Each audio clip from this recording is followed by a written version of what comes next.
নমস্কার, আমার রান্নাঘরের সকল দর্শক বন্ধুদের জানাই আন্তরিক অভিনন্দন ও শুভেচ্ছা। আপনাদের কাছে আমার একান্ত অনুরোধ, আপনারা আমার ভিডিওটা দেখুন। যদি আপনাদের ভালো লেগে থাকে তাহলে অবশ্যই একটা লাইক দেবেন, শেয়ার করে অপরকে দেখার সুযোগ করে দেবেন, আর পাশে থাকা বেল আইকনটি প্রেস করবেন।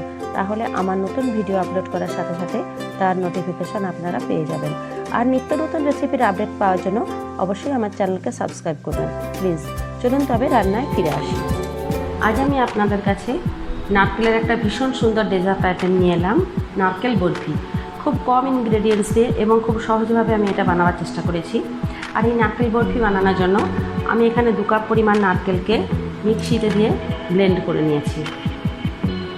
এখানে আমি 1.5 কাপ পরিমাণ চিনি নিয়েছি, আর এখানে 1 কাপ ঘন গরুর দুধ নিয়েছি। এছাড়া নিলাম 1 টেবিল চামচ গাওয়া ঘি, 1 টেবিল চামচ রোজ সিরা, আর এখানে 2 টেবিল চামচ ফ্রেশ ক্রিম নিয়েছি। প্রথমে আমি দুধের মধ্যে অর্ধেকটা পরিমাণ চিনি দিয়ে চিনিটাকে ভালো করে গুলে নিচ্ছি। এবার গ্যাসেতে একটা কড়াই বসিয়েছি। কড়াইয়ের মধ্যে আমি নারকেল কোড়াটা দিয়ে দিচ্ছি।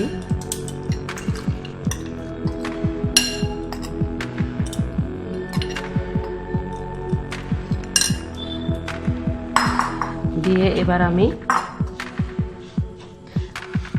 আস্তে আস্তে নাড়াচাড়া করব।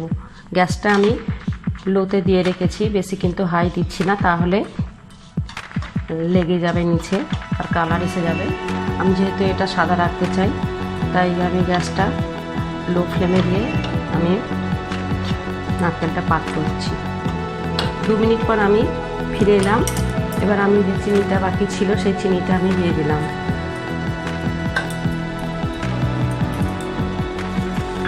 দিয়ে আর একটু নাড়াচাড়া করে নিচ্ছি।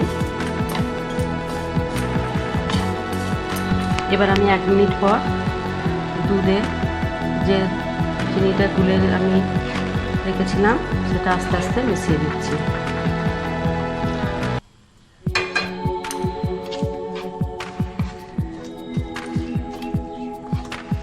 এবার আমি নারকেলটা আস্তে আস্তে পাক করতে থাকছি। প্রায় 5 মিনিট একভাবে নাড়াচাড়া করার পর আমি ফিরে এলাম। কিন্তু কনস্ট্যান্ট নাড়তে হবে, তা না হলে যে কোনো সময় নিচে লেগে যেতে পারে। এবার আমি ফ্রেশ ক্রিমটা দিয়ে দিলাম। ভীষণ সুন্দর রেসিপি, কিন্তু আপনারা অবশ্যই বানাবেন। নারকেলের বরফি বা নারকেল সন্দেশ ভীষণ সুন্দর এবং খুব অল্প সময়ে দেখুন হয়ে যায়। আবার আমি খুব ভালো করে একটা নাড়াচাড়া করছি, কিন্তু কনস্ট্যান্ট নাড়ছি। নিচে লেগে গেলে কিন্তু এটা ভালো লাগবে না।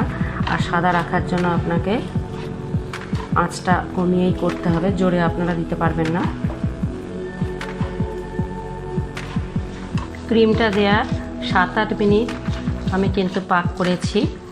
এবার প্রায় হয়েই এসেছে, দেখুন এই যে ছেড়ে বেরিয়ে আসছে কড়ার তলা থেকে, প্রায় হয়ে এসেছে।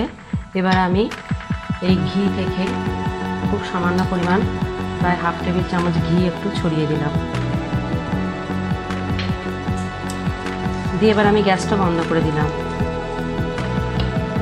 এবার একটা বোলের মধ্যে আমি একটু ঘি ব্রাশ করে দিলাম।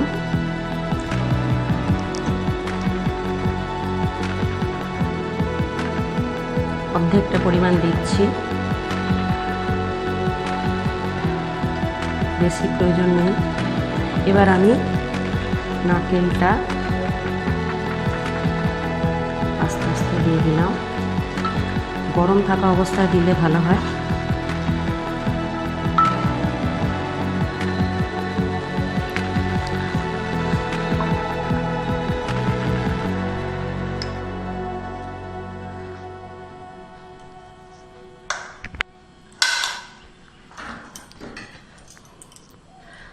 এবার এটাকে আমি সমান করে একটু বসিয়ে দিচ্ছি।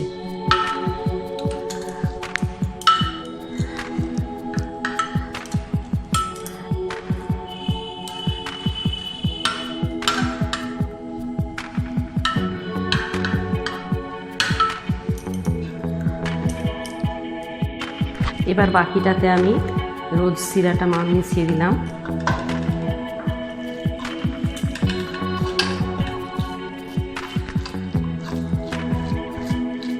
এটা একটা খুব সুন্দর কালার আসবে, ফ্লেভার তো আসবেই। এবার আমি এর উপরে পিঙ্ক কালারের নারকেল সন্দেশ আবার এর উপরে দিয়ে দিলাম, দিয়ে খুব ভালো করে আবার চাড়িয়ে দিচ্ছি।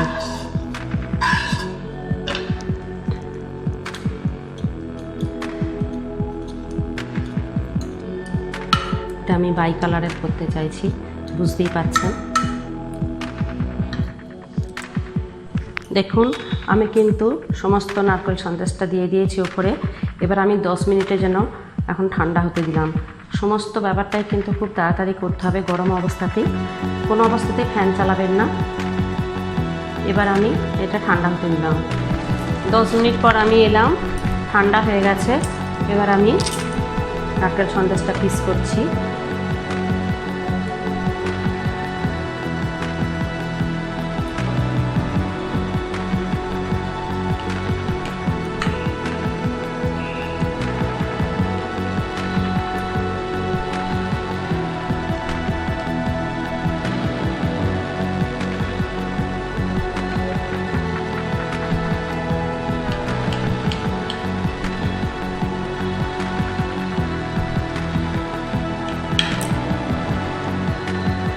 এই দেখুন কতটা সুন্দর হয়েছে, দেখুন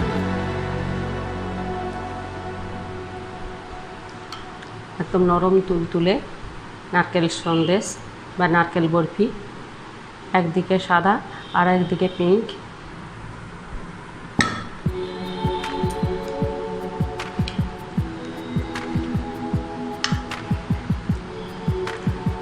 এই দেখুন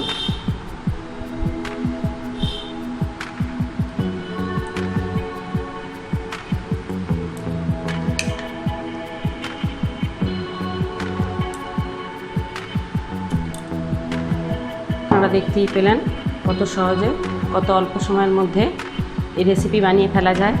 আপনাদের যদি এই রেসিপিটা ভালো লেগে থাকে তাহলে অবশ্যই আপনারা বাড়িতে বানাবেন। কেমন হলো লাইক বা কমেন্টসের মাধ্যমে আমাকে জানাবেন, আর শেয়ার করে অপরকে দেখার সুযোগ করে দেবেন। আর এরকমই অন্যান্য রেসিপি পাওয়ার জন্য আমার চ্যানেলকে কিন্তু অবশ্যই সাবস্ক্রাইব করবেন প্লিজ। আমি আসতে পারে আরও অনেক এরকমই অন্যান্য রেসিপি নিয়ে। ধন্যবাদ, ভালো থাকুন, সুস্থ থাকুন, নমস্কার।